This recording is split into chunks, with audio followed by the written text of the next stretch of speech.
అస్సలాము అలైకుం వరహమతుల్లాహి వబర్కాతుహు.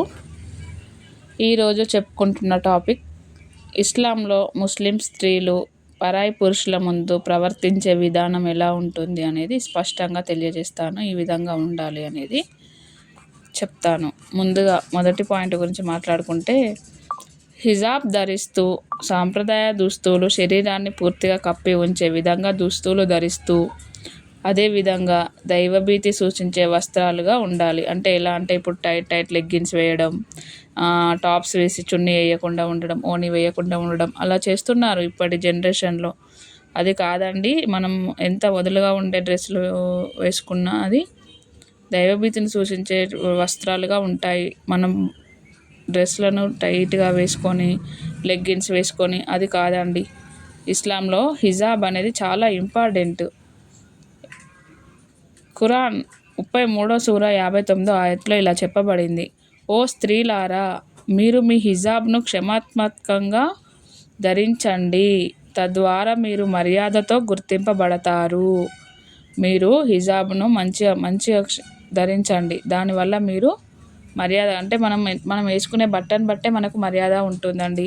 మనం లెగ్గిన్స్ వేసి, మనం టాప్స్ వేసి, మనం జీన్స్ వేస్తే మనల్ని ఎదుటివారు చూసే చూపులో కూడా తేడా ఉంటుంది. కాబట్టి మనం ధరించే వస్తువులను బట్టి కూడా మనకు వాల్యూ అనేది పెరుగుతుంది. రెండో పాయింట్ వచ్చేసి, శృతి మెత్తని స్వరంతో మాట్లాడకూడదు. పరాయి పురుషులతో మాట్లాడేటప్పుడు శృతి మృదువుగా లేకుండా గంభీరత మరియు సరళతో మాట్లాడాలి. మనం శృతి మెత్త స్వరంతో మాట్లాడకూడదు. పరాయి పురుషులతో మాట్లాడేటప్పుడు మృదువుగా, గంభీరంగా మరియు సరళతతో మాట్లాడాలి, అంటే మృదువుగా. ఖురాన్ 33వ సూరా 32వ ఆయత్లో ఇలా తెలియజేయడం జరిగింది: మీరు పురుషులతో శృతి మృదువుగా మాట్లాడకండి, తద్వారా ప్రలోభానికి గురి కావాలనుకునే హృదయాలు మీ వైపుగా ఆకర్షితమవుతాయి. అంటే మనం చాలా స్టైల్గా మృదువుగా మాట్లాడడం వల్ల ఎదుటివారు మన నుండి ఏదో ఆశించి మనకు అట్రాక్ట్ అవుతారన్నమాట. అలా మృదువుగా వాళ్ళ ముందు మాట్లాడకూడదు. హావభావాలు ఆకర్షణీయంగా ఉండకూడదు. మూడో పాయింట్ వచ్చేసి, మన హావభావాలు ఆకర్షణీయంగా ఉండకూడదు. స్త్రీల హావభావాలు పురుషులను ఆకర్షించే విధంగా కాకుండా మర్యాదతో మరియు నిర్లిప్తంగా ఉండాలి. మనం వాళ్ళని టెంప్ట్ చేసే రకంగా కాకుండా మనం చాలా విలువతో మాట్లాడాలి. విలువలు గల మర్యాదతో, రెస్పెక్ట్తో, సోదర భావంతో మాట్లాడితే చాలా మేలు. ప్రవక్త ముహమ్మద్ సల్లల్లాహు అలైహి వసల్లం వారు పరాయి పురుషునితో స్త్రీ అనవసరమైన హావభావాలతో ప్రవర్తించకూడదు అని చెప్పడం జరిగింది. 4వ పాయింట్, మర్యాద మరియు గౌరవంతో ప్రవర్తన, మాటలు మరియు చర్యలు సాదాసీదాగా, ఆకర్షణీయతగా లేకుండా ఉండాలి.